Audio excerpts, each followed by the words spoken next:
안녕하십니까.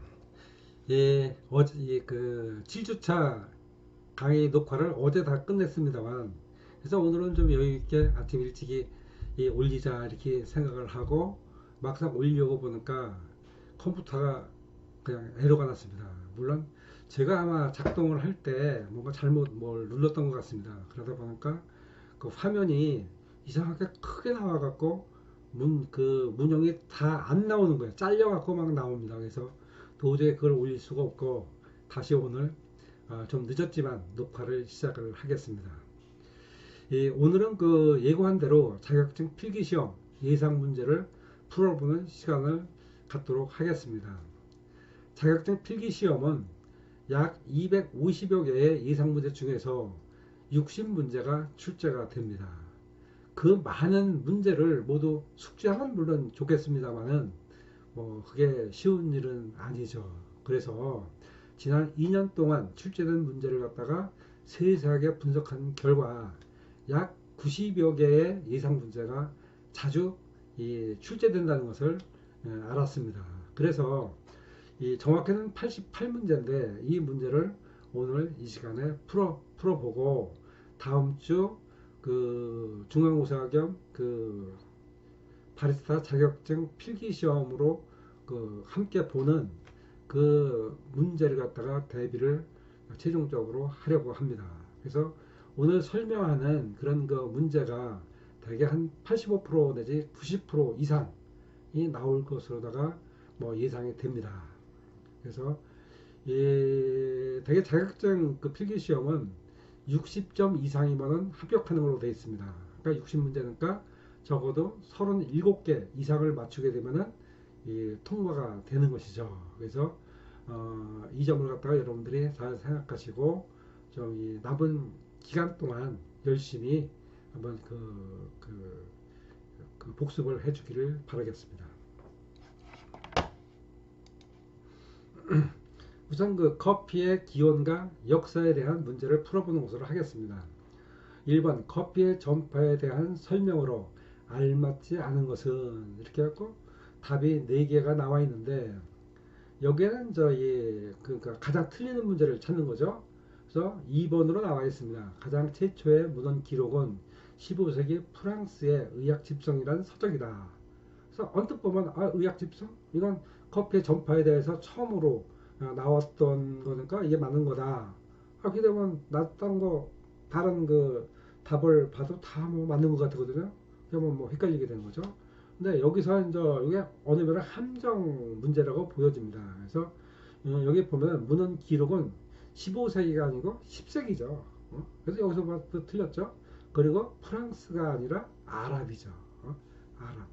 그러니까 10세기 아랍의 의학 집성이라는 서적에 처음으로 커피가 어떻게 전파됐다. 그러니까 커피가 에디오피아에서 예멘으로다가 처음으로 전파했고 거기서 처음으로 재배가 시작됐다. 이렇게 의학 집성에 나와 있습니다.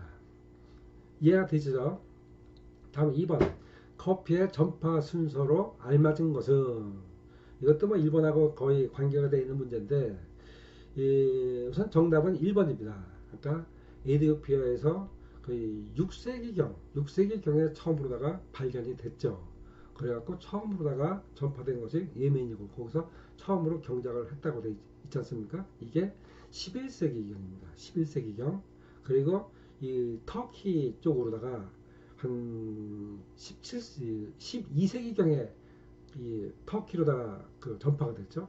그 다음에 뭐 여러 동남아시아로 쭉 퍼졌는데 뭐 인도라든지 뭐 좀 여러 군데로 퍼졌습니다. 이게 거의 17세기 이때 이제 인도네시아도 그때 그 전파가 됐던 것이죠. 그래서 대개 이제 우리가 문제를 정답을 맞춰보는 그 방법은 여기 보면 에티오피아가 제일 처음에 커피가 그 발생을 했으니까 보면 여기에 2번하고 4번은 예멘이죠. 그럼 예멘은 처음으로 전파된 것이죠. 그러니까 두 문제는 아니라는 얘기죠. 그렇죠? 그러니까 결국은 이제 1번하고 3번 중에서 정답이 있는데 여기서 보면은 에티오피아가 6세기경, 예멘이 11세기경, 터키가 12세기경, 그리고 인도네시아가 17세기경이니까 결국 1번이 정답이 된다. 이렇게 여러분들이 이제 좀 푸는 방식을 좀 이렇게 생각하면서 풀으시면 크게 어려운 문제가 아닙니다. 3번 커피가 아라비아 예멘으로 전파되어 처음으로 재배되기 시작한 시기로 적합한 것은 이것도 11세기 얘기했죠. 또 4번 에티오피아에서 홍해를 건너 커피가 대량 생산하기 시작한 나라는 이것도 2번의 예멘이 되겠죠. 5번에 각 국가별 커피의 어원이 잘못 연결된 것은 무엇이냐. 프랑스 카페 맞죠? 2번 이탈리아 카페. 뭐 철자는 조금 뭐 틀립니다만 발음은 똑같습니다. 또 터키의 카페 맞을까요? 아니죠. 터키에서는 보통 커피를 갖다가 카하레라고 이렇게 부릅니다. 카하레 발음이 좀 약간 어려운데 카하레라고 부릅니다. 그러니까 이게 틀린 거겠죠, 그렇죠? 그러니까 3번이 잘못된 걸 찾으라고 하니까 그 3번입니다. 뭐 영국 커피 맞죠? 그래서 되게 뭐 그렇다고 하더라도 뭐 이 커피란 용어는 어느 면으로 보면은 이 고유명사화돼 있죠. 그래서 뭐 러시아가 커피를 다른 말로 부른다고 하더라도 러시아에 가서 응? 나 커피 한 잔 주세요 하면 줍니다. 아프리카에 가서도 뭐 에티오피아나 뭐 이쪽 뭐 콩고나 이런 데 가서도 저 커피 한 잔 주세요 하면 다 알아듣죠. 그렇죠? 그래서 우리가 이제 이 문제를 풀어보면서 한 가지 또 기억해야 될 사항이 있습니다. 우리 한국 학생이라면 뭐 큰 뭐 문제가 없겠는데 특히 그 외국 학생들이 기억해 둬야 될 것은 뭐냐면은 잘못된 문제를 찾는 겁니다. 이게 상당히 좀 뭐 쉽지 않습니다. 여기 보면 이 어원이 잘못 연결된 것은 어떤 것이냐. 그러니까 틀린 걸 찾으라는 거죠. 그러니까 또 이 커피 어원이 틀린 것은 무엇입니까? 똑같은 얘기입니다. 똑같이 잘못된 걸 찾으라는 거죠. 또 관계가 먼 것은 무엇이냐? 이것도 관계가 별로 없는 거 찾으라는 거죠. 또 이 의미와 연결이 먼 것은 그 뜻하고 그러니까 약간 뭐 비슷한 것도 있지만 큰일 나는 거죠 실질적으로. 그래서 이렇게 그 문제를 물어볼 때뭐 잘못 연결된 것은 무엇입니까? 틀린 것은 무엇입니까? 관계가 적은 것은 무엇입니까? 관계가 먼 것은 무엇입니까? 의미가 다른 것은 무엇입니까? 이런 식으로 이게 그 부정으로 물어보는 경우가 다 틀리다는 거죠. 근데 그게 의미는 똑같은 거예요. 그래서 그걸 특히 외국 학생들은 잘 유념해 주시기를 부탁을 드리겠습니다. 6번 다음 가로 안에 들어갈 말로 순서대로 알맞게 짝지어진 것은. 그래서 이건 유일하게 우리 한국 커피 역사에 대한 문제입니다. 몇 년치를 쭉 보니까 전부 다가 한국에 대한 그 커피 그 발전 역사 이거에 대해서는 이 문제밖에 없습니다. 그러니까 이것만 이어두시면 되지 않을까 이렇게 생각이 듭니다. 그래서 무조건 외워야 되겠죠.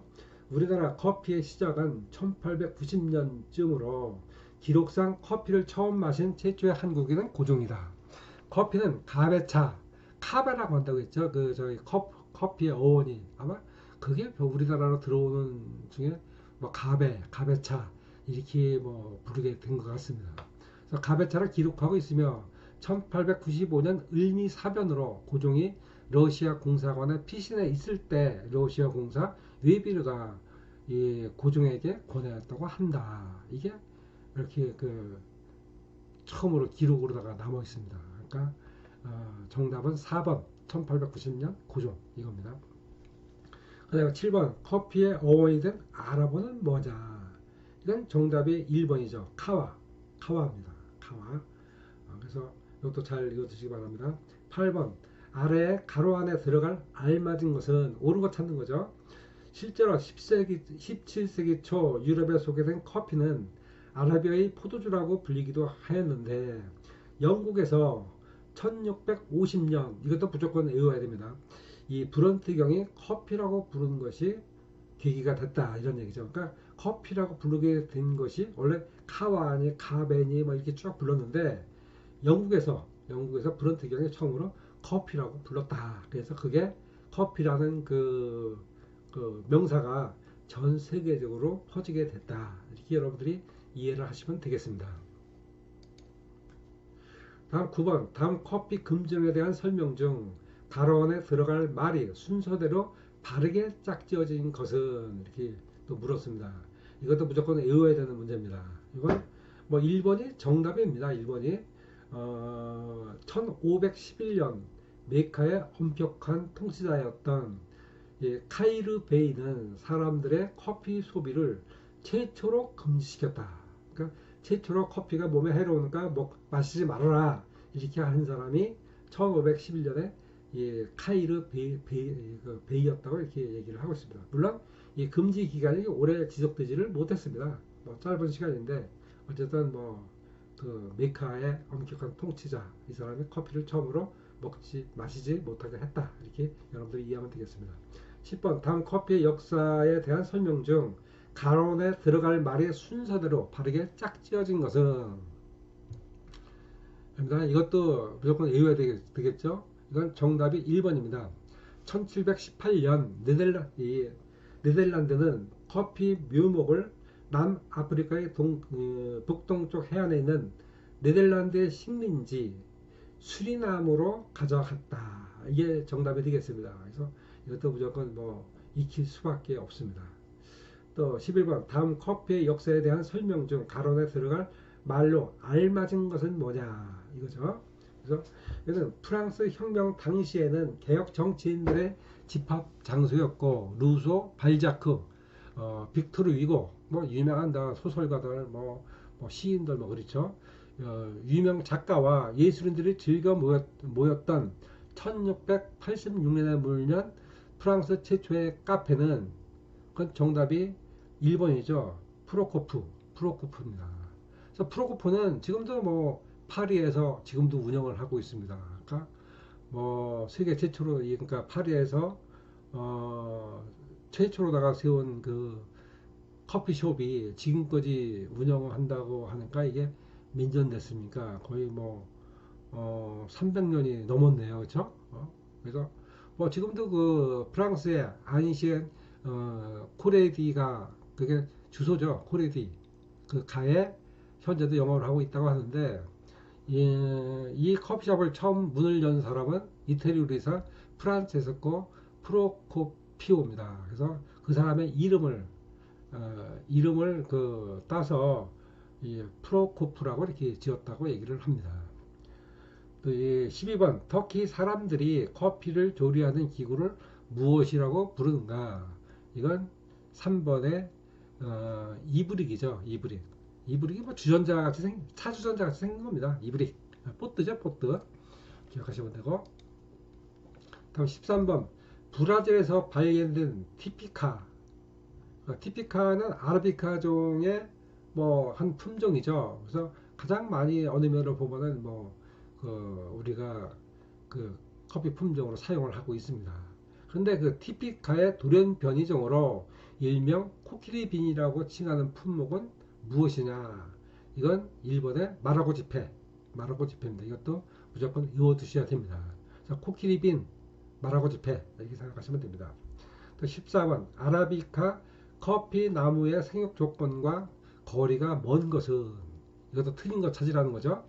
이건 3번에 평균 기온이 24 내지 30도 사이고 연중 강우량이 2000 내지 3000ml가 적합하다. 이게 틀렸다는 거죠. 나머지 1, 2, 4번은 맞는 얘기입니다. 커피 생육 조건과. 그래서 여기서 틀린 게 뭐냐면 연중 강우량이 1500 내지 2000이죠. 그래서 이게 틀린 겁니다. 그래서 틀린 거 찾으라고 했으니까 3번이 정답이 되겠습니다. 15번. 다음 커피 품종에 대한 설명으로 알맞는 것은 무엇이냐? 그럽니다. 19세기 말 서아프리카 콩고에서 발견되었으며 병충해에 강하고 저지대에서도 잘 자라기 때문에 급속하게 전 세계로 퍼져나갔다. 현재 세계 커피 생산량의 20% 내지 30% 정도를 차지하고 있으며 주로 아프리카 중서부 지역 또 동남아시아 등에서 재배되고 있다. 이게 어떤 품종이냐 이걸 묻는 거죠. 이건 로부스타입니다. 로부스타. 로부스타. 그래서 그 우리가 대표적으로 그러니까 아라비카 종은 전 세계 생산량이 거의 한 70%가 넘습니다. 그러니까 거의 대부분은 아라비카 종으로다가 우리가 그 커피로 만들어서 마신다는 얘기인데, 아라비카 종은 그 향이라든지 뭐 부드러움, 신맛, 단맛 이런 게 참 좋은데 뭐죠? 재배할 때 병충해에 약합니다. 이게 단점이거든요. 근데 이 아라비카 종 중에서 티피카 거기에 두렌뱅이죠. 이 마라코치페는 병충해에 또 강하다는 그런 얘기입니다. 근데 이 로부스타는 콩고에서 발견됐다고 했죠. 이것도 물론 뭐 아프리카 지역이죠. 근데 로부스타는 품질은 약간 떨어지지만 이 병충해 상당히 강합니다. 그러니까 재배하기가 쉽다는 얘기가 되겠죠. 그래서 이 맛이 좀 떨어지기 때문에 주로 아라비카 그 품종의 커피하고 섞어서 판매하는, 그러니까 브랜딩 한다고 얘기죠. 섞는 데가 브랜드라고 이렇게 하지 않습니까? 그래서 이 섞어서 파는 그런 그 품종으로 주로 사용을 하고, 또 우리가 마시고 있는 뭡니까 그 맥신 커피, 그러니까 이스턴트 커피죠. 이스턴트 커피 종류는 거의 대부분이 이 로부스타 종으로 만들고 있습니다. 이걸 뭐 참고적으로 기억을 해주시면 되겠습니다. 16. 이 커피 재배에 적합한 토양에 관한 설명으로 옳은 것은, 이것도 또 재배 조건 나왔네요. 그래서 아까 그 생육 조건과 거리가 먼 곳은 이거하고 문제가 거의 뭐 중첩되는 건데, 이건 틀린 걸 찾으라는 거고, 이 16번은 옳은 걸 찾으라는 거죠. 똑같은 거의 대부분 비슷한 문제지만, 그래서 토양에 대한 적합성 이걸 얘기를 하는 건데, 결국 옳은 것은 표토층이 깊고 투과성이 좋고 약산성이며 다공질인 토양, 이게 커피 생산에 적합하다는 거죠. 그러면 뭐 적합하지 않는 토양은 뭐냐면 점토가 너무 많아갖고 배수가 잘 안 되는 토양, 이거죠. 또 물 저장 능력이 안 좋은 모래나 암석 또는 홍토화된 토양, 이것도 안 좋다고 해요. 왜냐면 물이 배수가 좋지만 약간은 그래도 저장을 해야 뿌리가 그 수분을 빨아먹고 성장을 할 거 아니겠습니까? 근데 만약에 모래 위라면은 모래는 금방 빠져나가 버리죠. 그러니까 안 좋죠. 그러니까 또 이 암석만 잔뜩 있는데, 물론 암석이 적당하게 있는 건 상당히 좋습니다. 그러니까 배수가 잘 되게 되니까. 근데 그렇다고 해서 암석만 막 돼 있는데 토양이 없는데 이건 안 좋은 거죠. 여기서 이 4번의 그 정답 중에서 이 표토층이라는 것은 뭐냐면은 흙입니다. 흙. 그러니까 흙은 뭐예요? 무슨 처음에 옛날 뭐 몇만 년 전에는 바위 덩어리였겠죠. 이게 이제 풍화장을 일으켜 갖고 부서져 갖고 결국 거기에 뭐 이 퇴비 같은 게 쌓여 갖고 어느 면을 보면 흙이 된 거 아니겠습니까? 그래서 그 흙에는 영양 성분이 있어 갖고 우리가 흙에 뭐 어떤 씨앗을 심으면 성장하게 되는 거죠. 만약에 거기에 이 거름, 비료 그런 성분이 전혀 없다면은 그 흙에다가 심었다고 해서 클까요? 안 클 겁니다. 아마. 그러니까 결국 포도청 이런 그 비료 성분을 갖고 있는 되게 유기물질입니다. 유기물질은 뭐 동물의 그 뼈도 될 수가 있고 살도 될 수가 있고 나뭇잎 뭐 이런 게 다 이게 다 썩어갖고 결국은 그 흙이 되는 거죠. 이걸 갖다가 그 그러니까 흙인데 결국 포도청이라는 것은 흙 깊이, 그러니까 포도청에 두껍게 쌓여 있느냐 아니면 얇게 쌓여 있느냐 이걸 얘기하는 겁니다. 또 투과성이 좋다 이 얘기는 뭐냐면 배수가 잘 된다. 그러니까 그 토양에는 적정한 뭐 돌도 들어 있고 뭐 이 그 흙 자체가 배수가 잘 되는 그런 성분으로 되어 있는 걸 얘기를 하는 겁니다. 또 그 약산성, 되게 토양을 갖다가 알칼리성 토양이냐 산성 토양이냐 이렇게 구분을 합니다. 산성 토양은 대부분 이 화학 비료를 많이 줬을 때 거기에 유익한 성분은 나무가 흡수할 거 아니겠습니까? 근데 유익하지 않는 그런 성분들 이건 남아 있겠죠. 그게 오래되면 결국 산성화돼서 나중에는 뭐 곡식이 잘 안 되죠. 그래서 우리가 그 나쁜 토지를 갖다가 개량하기 위해서 우리 시골에서는 그, 그 알칼리 성분의 그런 그 비료를 뿌리죠. 되게 그뭐 황토도 많이 뿌리고 황토기 약간 약 알칼리성입니다. 그래서 그것도 많이 뿌립니다. 그래서 그리고 다공질인 토양, 다공질이라는 것은 공기구멍이 많다는 얘기입니다. 그래야 배수가 잘 되고 공기 순환이 잘 되겠죠. 그래서 그러니까 커피 재배 환경에 적합한 토양은 표도층이 깊고 투과성이 좋고 약산성이며 다공질인 토양이다. 이걸 여러분들이 이해를 하시면 되겠습니다. 다음 17번. 다음은 어떤 커피 품종에 대한 설명인가? 이겁니다. 마르티니크 섬에서 전파된 나무의 자손, 커피 나무죠. 커피 나무의 자손들은 아라비카 종 중 원종에 가장 가까운 품종이었다. 그러니까 그 아라비카 중에 원종, 그러니까 그 에티오피아에서 처음 발견했을 때 그 품종하고 가장 가까운 품종을 설명하는 겁니다. 주요 생산지로는 자메이카, 하와이, 코나, 파푸 뉴기니, 동티모르 등이며 그 외에 콜롬비아 일부, 도미니카 등에서 소량 생산된다. 부드러운 산미와 깔끔하고 섬세한 맛으로 바디감은 중간 정도이다. 병충해에 취약하며 생산성이 낮다. 이게 뭐냐 이걸 찾는 거죠. 이건 아라비카 종의 그 티피카입니다. 티피카. 티피카가 이렇게 이 재배를 하고 있습니다. 티피카. 어느 면 아라비카 종의 대표적인 그런 품종이라고 볼 수가 있는데 이건 병충해에 약한 것이 좀 단점입니다. 18번. 다음은 어떤 커피 품종에 대한 설명인가? 인도에서 태어난 이 티피카 종의 돌연변이로 잎 곰팡이 병이 강하다. 커피를 추출했을 때 맑고 깔끔하며 버번종에 비해 향기가 묵직하다. 그러니까 풀바디 그런 커피가 나온다는 거죠. 이건 3번의 켄트입니다. 켄트 정답이. 그래서 켄트 하면 우리가 뭐 미국 담배 중에서 유명한 게 켄트 담배 있죠. 그래서 인도의 돌연변이 종으로다가 태어난 그런 이 티피카 종은 켄트다. 이렇게 여러분들이 숙지를 해주면 좋겠습니다. 19번. 다음은 어떤 커피 품종에 대한 설명인가? 브라질에서 발견된 버번의 돌연변이로 그린빈의 평균 스크린은 16으로 약간 작은 편이지만 생산량은 많고 녹병에도 강하다. 신맛이 풍부하며 넓은 맛은 다소 강하다.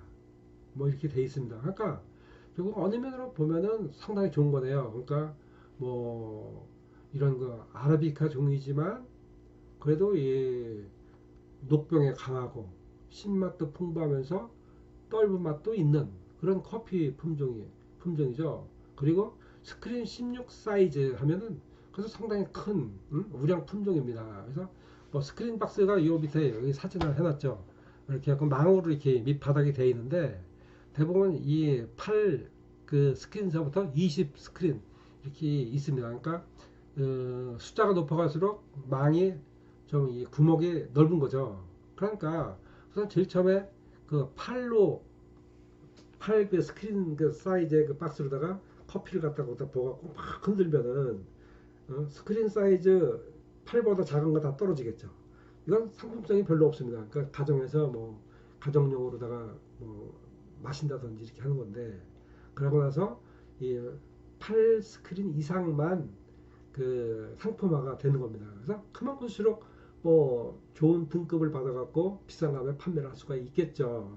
그래서 대개 그럼 스크린은 어느 정도 사이즈냐? 이건 이 1스크린이 0.4mm입니다. 0.4mm.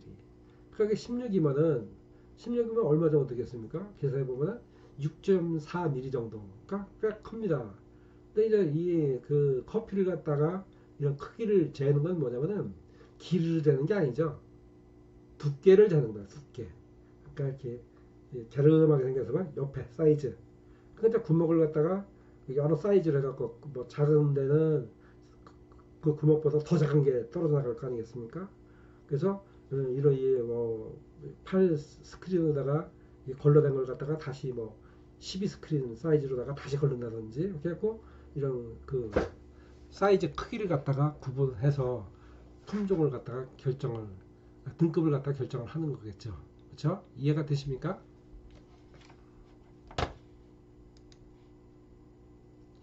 다음은 20번 다음 하이브리드 티모르의 종에 대한 설명으로 가로 안에 알맞은 것은 무엇이냐 이겁니다. 그래서 여기에는 그러니까 여기 문제가 있는데 하이브리드 티모르는 아르비카 종의 기억이 그러니까 티피카입니다.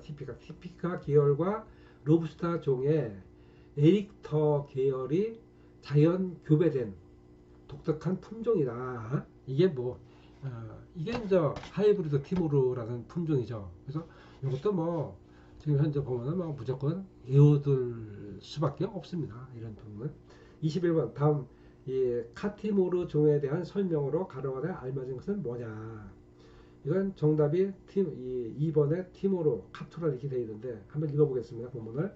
카티모르는 포르투갈에서 녹병에 강한 티모르 종과 버번의 돌연변이종 카투라 이게 교배돼서 만들어졌다.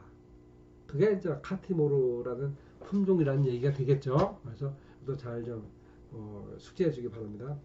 22번 커피 나무에 대한 설명으로 알맞지 않은 것은 무엇이냐. 틀린 걸 찾으라는 거죠.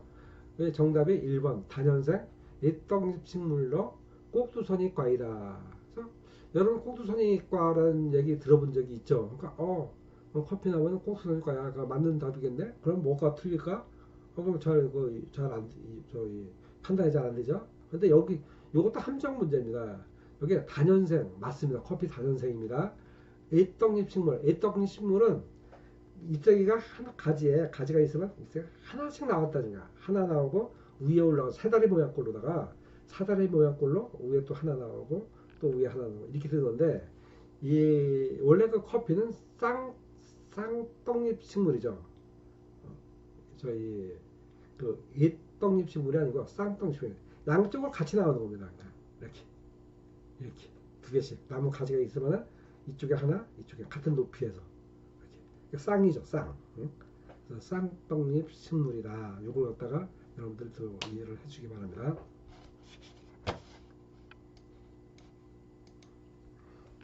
다음 23번 커피 나무가 자라기 좋은 토양으로 적합한 곳은 또 아까도 나와있던 문제네요. 그렇죠? 약간 문제는 같으지만 보기가 좀 약간 틀려졌겠죠. 그래서 이건 1번이 습기가 적당히 있고 습기 적당히 있어야 된다고 얘기를 했죠. 또 물이 잘 빠지고 배수성, 통기성 이게 좋아야 된다고 했죠. 또 유기성, 비료 성분입니다. 유기성이 풍부한 화산 해떡 토양. 화산 해떡 화감이 의외로 그 영양 성분이 상당히 많은 것 같습니다. 그래서 이걸 읽어주시면 되겠습니다. 또 24번 생두는 주로 어떻게 부르는가? 정답은 1번 체리라고 부르죠. 커피 체리. 그래서 대개 우리가 체리로 생각을 하게 되면 뭐가 생각납니까? 뻗지. 그러니까 벚나무 열매죠. 벚나무 열매.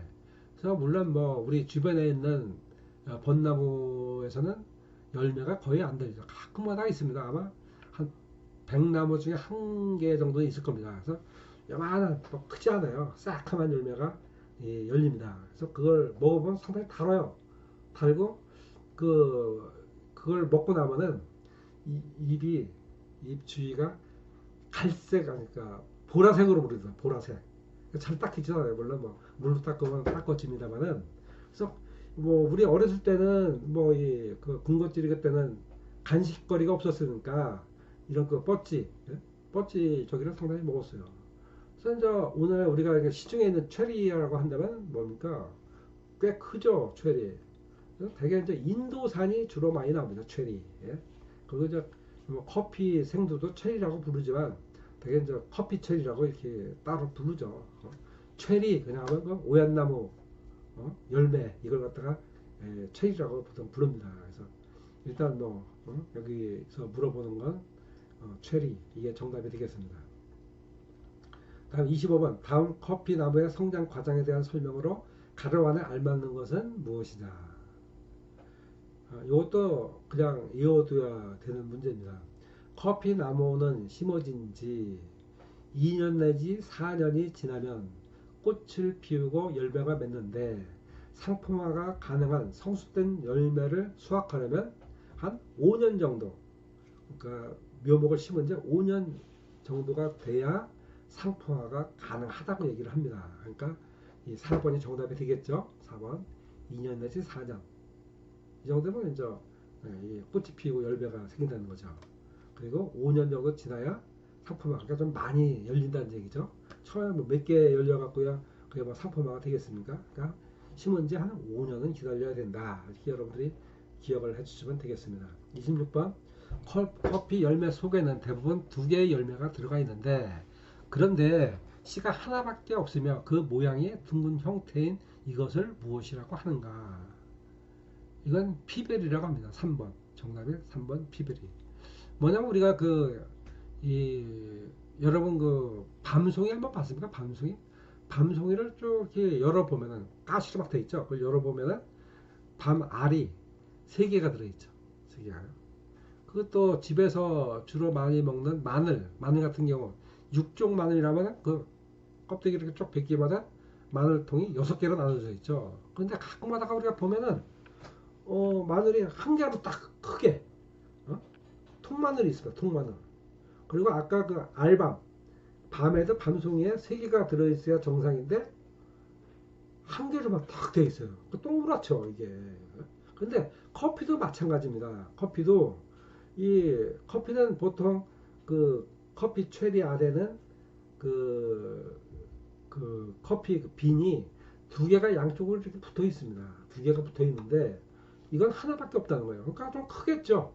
둥스름하겠죠 모양도. 되게 커피는 납작하지 않습니까? 2개가 이렇게 맞붙어 있으니까 그 납작한데 이 피베리는 하나밖에 없으니까 동그랗죠. 그 열매도 크죠. 이 생도 속에 그러니까 커피 체리 속에 이 2개가 있어야 정상인데 1개밖에 없는 거 이걸 갖다가 피베리라고 한다. 이렇게 여러분들이 기억을 해주시면 되겠습니다. 또 이 피베리의 설명으로 알맞는 것은 무엇이냐 또 이렇게 물어봤습니다. 그러니까 정답은 1번입니다. 그러니까 알맞는 거, 맞는 걸 찾자는 거죠. 커피 열매에 1개의 콩만을 가지고 있는 것을 피베리라고 부른다. 이렇게 설명했죠. 다음에 28번 체리 안에 생도가 3개 들어있는 경우의 콩은 또 무엇이라고 부르는가? 그러니까 밤송이는 3개가 원래 3개가 있어야 된다는 거죠. 그래서 대부분 보면 설사 그 안에 보면은 알이 하나가 있더라도 거기 그 성숙되지 않는 그런 쪽밥이라든지 하여튼 뭐 이런 게 들어있습니다. 아니면 뭐 쭉증이 껍데기만 있는 것도 있습니다. 근데 이 3개가 들어있다는 거예요. 2개가 들어있어야 정상인데 3개가 들어있다는 거예요. 이럴 경우에는 정답이 1번이 트라이앵글러 빈이라고 얘기합니다. 트라이앵글러. 뭐 트라이앵글 여러분 들어보셨죠? 트라이앵글. 다 그저 삼각형으로 되어 있는 거. 삼각주. 여러분 생각납니까? 골든 트라이앵글 하면은 뭐가 기억납니까? 그래서 우리 학교 다닐 때는 그걸 좀 배웠는데 되게 이게 그 메콩강의 하류죠. 메콩강의 하류는 물론 강이 굉장히 큰 강이죠. 세계적인 강인데 그러다 보니까 삼각주가 발달되어 있습니다. 그리고 하류다 보니까 이 태국, 라오스, 미얀마 이 3개국이 이렇게 다 국경지대로 접해 있죠. 그래서 거기를 갖다가 골든 그 트라이앵글이라고 부르는데 이게 거기서 마약을 주로 재배하는 거죠. 마약. 특히 양귀비는 마약이죠. 뭐 만병통치약으로도 알려져 있습니다. 우리나라에서도 그걸 재배하거나 또 아니면 그걸 갖다가 먹거나 주사로 놓거나 하면 마약 사범으로 걸려갖고 중한 징계를 받습니다. 뭐 세계 어느 나라 다 아마 비슷한 경우라고 이해가 되는데 그래서 뭐 그걸로다가 이을 필요도 없고 여기 트라이앵글러 빈 이건 3개 그 커피 생도 안에 3개의 그린 빈이 들어가 있다. 이렇게 여러분들이 기억을 해주시면 되겠습니다. 다음 29번 생두를 가공한 다음 적합한 수분 함량으로 알맞은 것은 이건 정답은 12%입니다. 그러니까 생두 가공하면은 저 햇볕에 말리든지 뭐 습식 저희 세척법으로다가 뭐 껍데기를 벗겨갖고 말린다든지 어쨌든 이 그 건조된 그 마른 커피 콩이잖아요. 근데도 그 속에는 수분이 있습니다. 우리가 바짝 마른 것 같다고 생각을 하더라도 그 수분 함량이 몇 프로나 이게 이거만 다를 뿐이지 수분이 전혀 없는 게 아니에요. 그래서 이 그런 그 그린빈, 커피빈 이게 그 적정 그 수분 함량은 12%인 겁니다. 아마 제가 강의할 때 한번 제가 이 설명을 하다가 15%라고 얘기한 적이 있습니다. 그 기억이 나는 아차 말을 해놓고 아차 했는데 그걸 주워 담을 수가 없는 거 아니겠습니까? 뭐 말이라는 것이 한번 내뱉으면은 이걸 어떻게 고칠 수가 없어요. 그걸 고치려면은 지금까지 작업한 거 다 없애버리고 다시 하는 수밖에 없습니다. 그래서 에이 그냥 뭐 지나쳤습니다. 그때 지나쳤는데 뭐 그때 교수님이 그 적당한 수분 함량이 15%라고 하지 않았습니까? 왜 틀리다고 합니까? 이렇게 이 항의를 하시면 곤란합니다. 그러니까 정답은 12%입니다. 12%잘 기억해 두세요. 30번 다음 커피 생두의 가공에 대한 설명으로 가려원에 알맞는 것은 이것도 뭐 외워둬야 되겠죠. 과육에서 빈을 분리하는 방식 그러니까 커피 그러니까 그린빈 가공하는 방법입니다. 그걸 물어본 겁니다. 그래서 방식에는 그냥 정답을 한번 봅시다. 3번 자연 건조식과 세척법 그렇게 설명을 드렸죠. 그리고 세미 드라이법 세 가지가 있다고 여러분들이 그 설명을 아마 들은 적이 있을 겁니다. 그래서 이 잠깐만요. 그래서 특히 그 세척법에 대해서 혼동하는 경우가 상당히 있습니다. 도대체 무슨 특히 외국 학생들은 아마 뭐 좀 혼동이 많이 될 텐데 이게 한국어가 그 표현하는 방법이 참 여러 가지예요. 아까 여기 나오는 대로 그냥 세척법 이건 그 생두를 갖다 가공할 때 껍데기 에피를 벗기는 작업이죠. 이럴 때 이걸 깨닫습니까? 생두 과육으로 되어 있는 부분을 갖다가 기계로 뭐 이렇게 돌려갖고 그걸 파쇄를 한다든지 뭐 이런 여러 가지 방법이 있죠. 근데 이거 갖다가 다시 씻을 거 아니겠습니까? 그러니까 한번 기계로 돌려갖고 대충 깬 다음에 수압으로다가 그러니까 이 물로다가 씻어내는 겁니다. 씻어내고 그걸 갖다가 뭐 또 건조하는 거 이건 뭐 세미 그 드라이 방식이죠. 그러니까 근데 이 세척법이 보면 여러 가지로 표현이 돼요. 한국말은 뭐 습식석이라고도 얘기하고 습식법 또 수세식이라고도 얘기를 하죠. 수세식. 그러니까 여러분들이 이거 뭐 수세식은 뭐고 습식석은 뭐고 세척법은 뭐고 어떤 게 그거 맞는 거야 이렇게 혼동을 하시면 좀 안 된다는 얘기입니다. 거기에 또 영어도 우리가 그 사용을 하죠. 워시드 방식, 워시드 방식. 그러니까 똑같은 말을 갖다가 한 몇 가지입니까? 한 네 가지 정도로 표현을 한다는 거죠. 그래서 특히 외국 학생들은 참 어려울 것이다 이렇게 생각이 듭니다. 그러니까 무조건 외우세요. 이런 그 문제. 그러니까 이 커피 생두 가공은 자연 건조법과 세척법 그리고 세미 드라이법 그게 있다. 어쨌든 우리가 그 필기시험 나올 때는 이 문제가 똑같이 나옵니다. 뭐 한 입도 안 틀려요. 그러니까 이런 문제가 나왔다 이렇게 보면 이걸 탁 해갖고 3번을 딱 동그라미를 치면 됩니다. 아시겠죠? 다음 31번 그린 커피 가공 방식 중 특히 강북금 커피나 에스프레소용 커피에 흔히 사용하는 방식으로 알맞은 것은 이건 1번 건조식 내추럴 프로세스 내추럴 방식이라고 얘기를 하죠. 그래서 자연 햇빛으로다가 건조시키는 거 그러니까 그 마당에다가 널어놓고 햇볕에 도로에다가 이렇게 가끔가다가 저어주면서 말리는 거 이게 그 내추럴 방식입니다. 그러니까 건조식이죠. 그것도 그냥 무조건 외워두세요. 32번 커피 재배, 유통, 저장, 로스팅 전 단계에서 일체 인공적인 가공이나 화학 비료를 사용하지 않고 재배하는 유기농 커피를 갖다가 무엇이라고 하느냐. 유기농 커피를 묻는 겁니다. 주로 뭐 인도네시아라든지 이쪽 동남아시아에서 그런 걸 많이 그러니까 그런 방식으로 유기농 방식으로 커피를 생산을 합니다. 그래야 아무래도 요즘 친환경적인 걸 상당히 좋아하지 않습니까? 그러니까 아무래도 친환경적으로 재배를 했다면은 가격이 비싸지겠죠. 그 손님이 또 잘 사겠죠. 평도 좋을 것이고. 그래서 그걸 많이 요즘 그 유기농 커피를 많이 재배를 합니다. 이걸 오가닉 커피라고 얘기를 하죠. 오가닉 커피. 오가닉 커피. 이거 드세요. 또 33번 커피 재배 환경에서 유기농법으로 재배하여 커피나무 주변에 다른 키가 큰 작물들과 함께 경작하여 새들도 나라들어 쉴 수 있다고 해서 일명 버드 프렌들리 커피라고도 한다. 다른 명칭은 뭐냐? 그러니까 나무 그늘에다가 커피 나무를 심어서 그 커피를 생산한다는 거예요. 이건 주로 그 커피 생산지와 좀 그 연관성이 있는데 여기가 35번을 봅시다. 북이 25도선의 북해기선, 남이 25도선의 남해기선 사이에 커피가 생산되는데 이 지역을 가리키는 용어로 맞게 설명하는 것은 무엇이냐? 뭐예요? 커피 존, 또 아니면 커피 벨트라고 이렇게 얘기를 했다고 했죠. 그러니까 35번의 정답은 3번이죠. 그죠?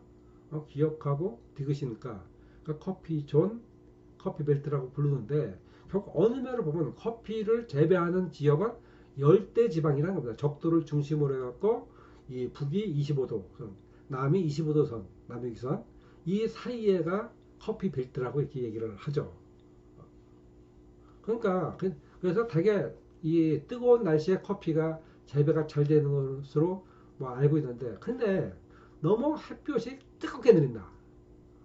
그래도 커피에 물론 생산은 됩니다만은 품질이 떨어진다는 얘기입니다. 그래서 그 품질이 떨어지는 걸 막기 위해서 큰 나무 밑에다가 커피 나무를 재배를 한다는 거예요.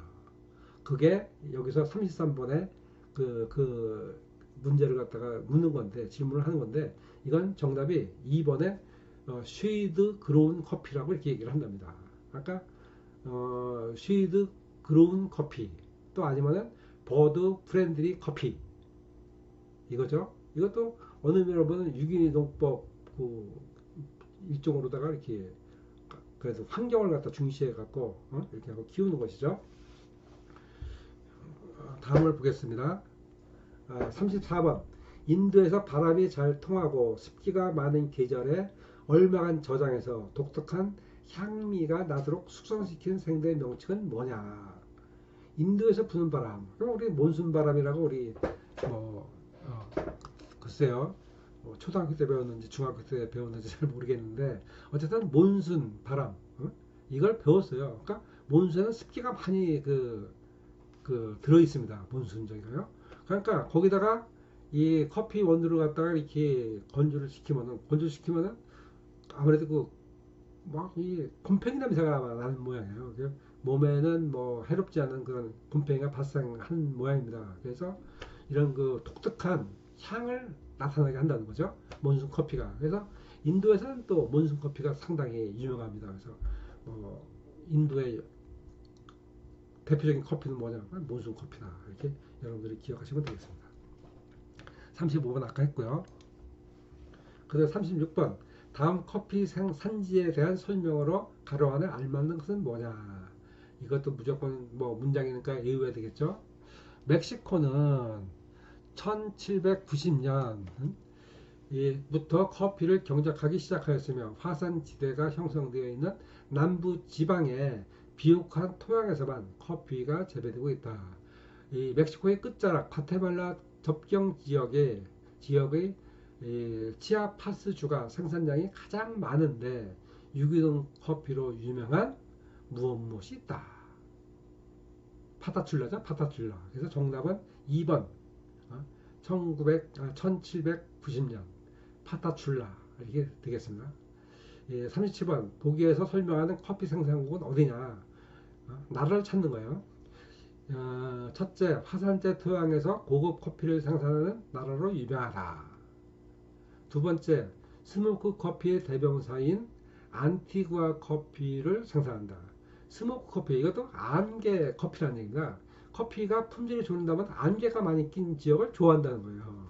그래서 스모그, 이 안개죠. 안개가 많은 그런 이 지역 안티구아에서 뭐 생산한다고 얘기가 되어 있고, 또 세 번째는 전형적인 커피 품종인 보본, 카투아의 마라고치 페종이 주로 경작되고 있다. 이건 뭐냐면은 과테말라입니다. 과테말라. 여기서 우리가 딱 캐치할 수 있는 건 안티구아가 과테말라의 옛 수도 아닙니까? 원래 옛날에는 안티구아가 수도였다가 이게 1773년인가요?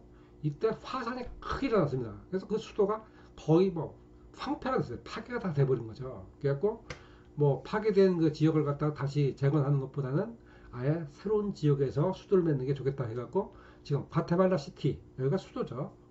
수도죠.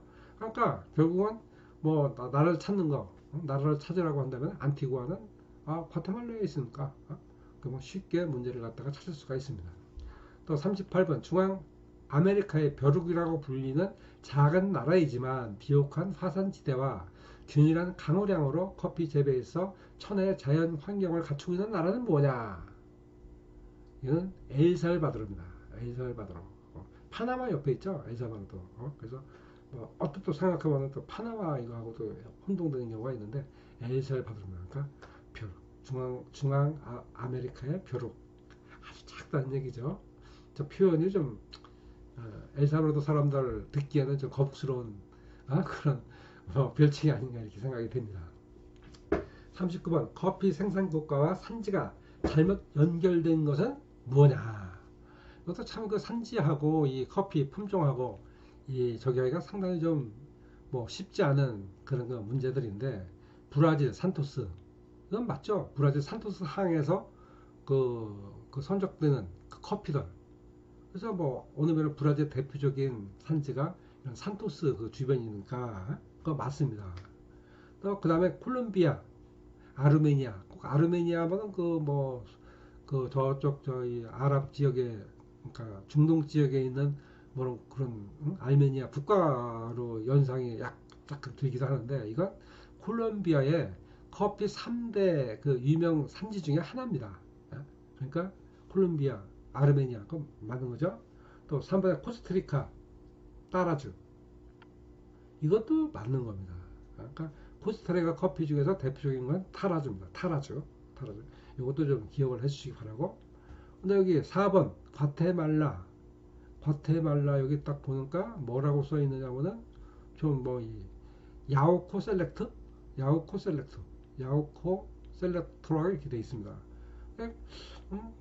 과테말라는 안티구아가 유명한 거 아닙니까? 품종이 안티구아 품종. 근데 이게 틀린 거죠. 그래서 여기 39번에 잘못 연결된 것, 틀린 걸 찾으라고 하니까 4번이 정답이 되겠습니다. 그러면 야우코 셀렉터는 어디서 생산되는 커피일까요? 이건 프레드리코죠. 프레드리코. 태평양, 그러니까 서인도 제도인가요? 카리브해 쪽 그쪽에 코스타리카가 있죠. 거기서 프레드리코가 있죠. 거기서 생산되는 커피, 이게 야우고 셀렉토다. 이렇게 여러분들이 기억하시면 되겠습니다. 다음 40번 커피 생산 국가와 산지가 알맞게 연결된 것은 뭐냐? 과테말라, 만데리노도 아니죠. 안티구아죠. 또 에디오피아 시다모, 이건 맞습니다. 에디오피아 시다모, 그건 맞습니다. 콜롬비아 산토스 아니죠. 산토스는 브라질이죠. 콜롬비아는 뭘까요? 스프리모타 엑셀소. 뭐 발음하기가 좀 약간 힘드는데, 콜롬비아의 대표적인 커피 품종은 스프리모타 엑셀소 이겁니다. 이 코스타리카는 뭐라고 했죠? 아까 따라주라고 했죠. 따라주. 기억을 해주시기 바랍니다. 41번 브라질 커피는 NYBOT, 이건 뉴욕 보드 오브 트렌딩이라는, 그러니까 미국의 커피 협회입니다. 그러니까 거기서 등급하는 기준이 있는데, 물론 뭐 미국에서도 하와이 같은 데서는 커피가 생산되지만 본토에서는 커피가 생산되지를 않습니다. 생산되지를 않는데, 아무래도 뭐 커피를 미국 사람들이 상당히 많이 마시게 되니까 이 커피 시장이 상당히 크죠. 그러다 보니까 거기서 이 등급 분류 방법, 등급을 나누는 겁니다. 그 등급에 의해서 뭐 가격이 결정이 되는 거니까. 그래서 대개 이제 이 결점도 하면은 되게 그 분량 콩이 몇 개가 들어있느냐 이걸 쉬어갖고 결점도를 표시를 하는 겁니다. 대개 이제 이그 NYBOT에서는 그 300g을 기준으로 하는 거예요. 생두 300g.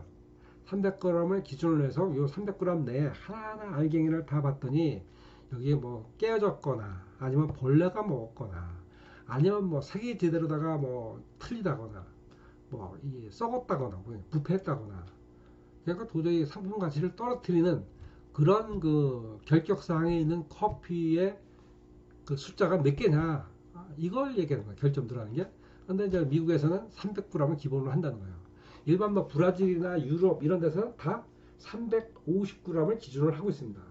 그러니까 미국이 약간 적은 분량 300g에서 결점들을 갖다가 숫자를 갖다 파악을 한다 이렇게 여러분들이 이해를 하시면 되겠습니다. 42번 아래에서 설명하는 커피 생산 국가로 적합한 것은 어디냐. 첫째, 브라질, 베트남에서 세계 3위의 커피 대국이다. 수출국이다. 이건 콜롬비아입니다. 콜롬비아.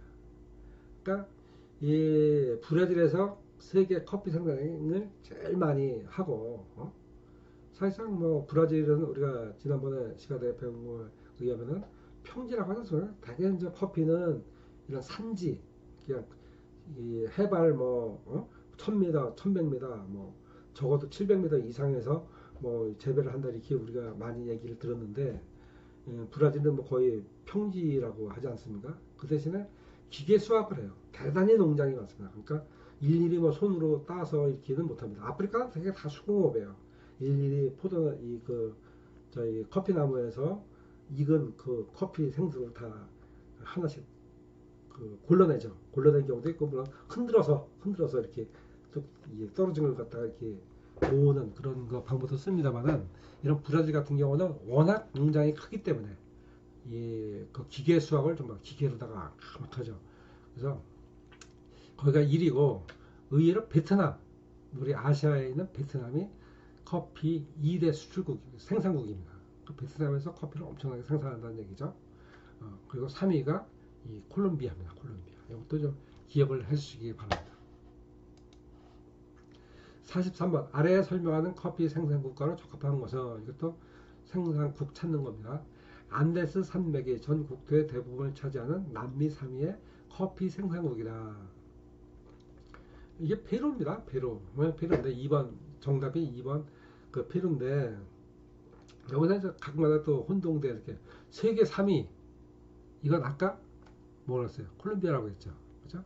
근데 남미, 남아메리카 지역 거기도 뭐 커피가 엄청나게 생산 많이 하셨습니까? 브라질을 비롯해서 뭐 칠레, 페루, 뭐 콜롬비아 뭐 여러 가지 많지 않습니까?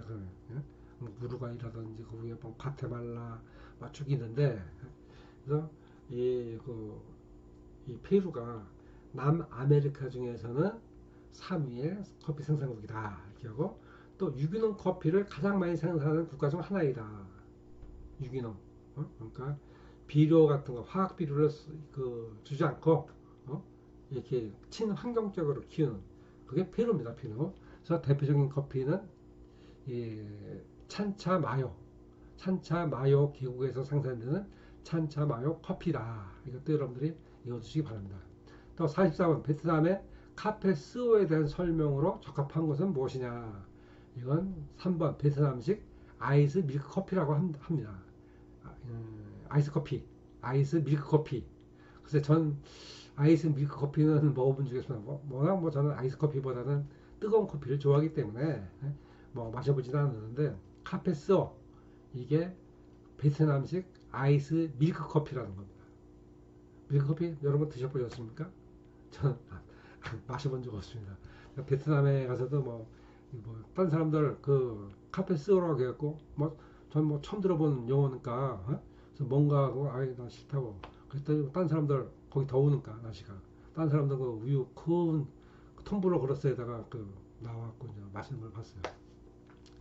45번 일명 족제비 커피로 수확철에 배고픈 쪽제비들이 잘 익은 커피 열매를 따먹고 과육은 소화되고 소화되지 않는 커피빈이 몸속의 유액과 반응을 일으켜 커피의 쓴맛과 신맛이 완화된 커피빈이 그대로 배설물로 나오게 되는데 이를 가공하여 만든 제품을 무엇이라고 하느냐.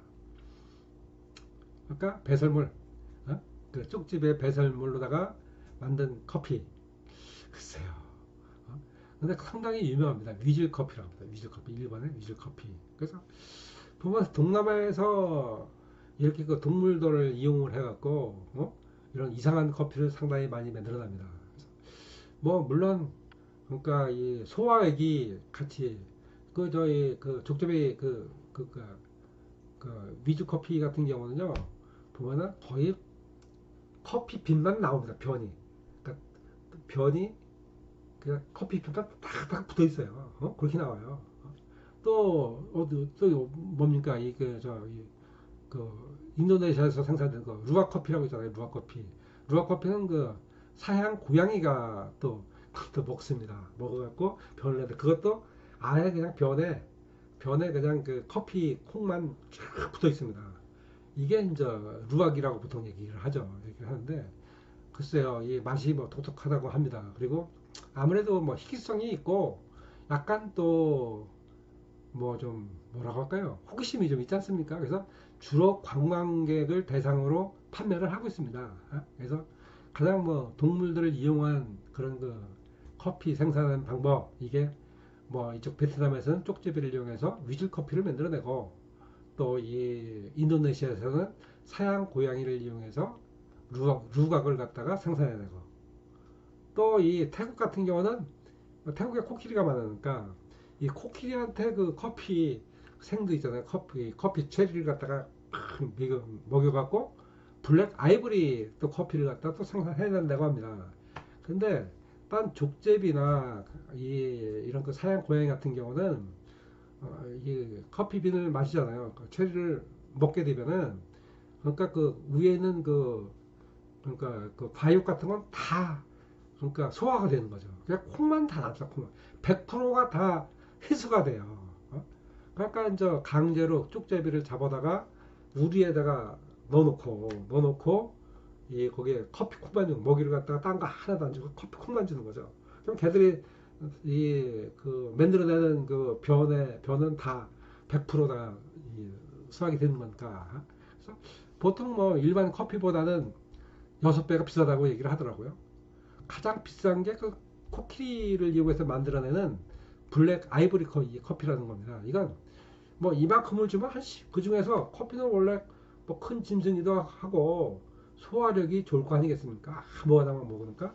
그러니까 거의 소화가 다 되고 한 생두에서 한 15% 정도만 그게 배설물로 나온답니다. 그러니까 얼마나 그게 그 뭐라 할까 생산성이 떨어질 거예요. 그래서 그 코끼리는 똥도 이만큼 넣죠. 그걸 그 아줌마들이 다 헤집어 갖고 그 커피 빈을 갖다가 이 골라내는 거죠. 그리고 그걸 갖다가 세척을 해서 건조를 시켜갖고 커피로 판매를 하는 건데 그러니까 귀하죠. 희귀하죠.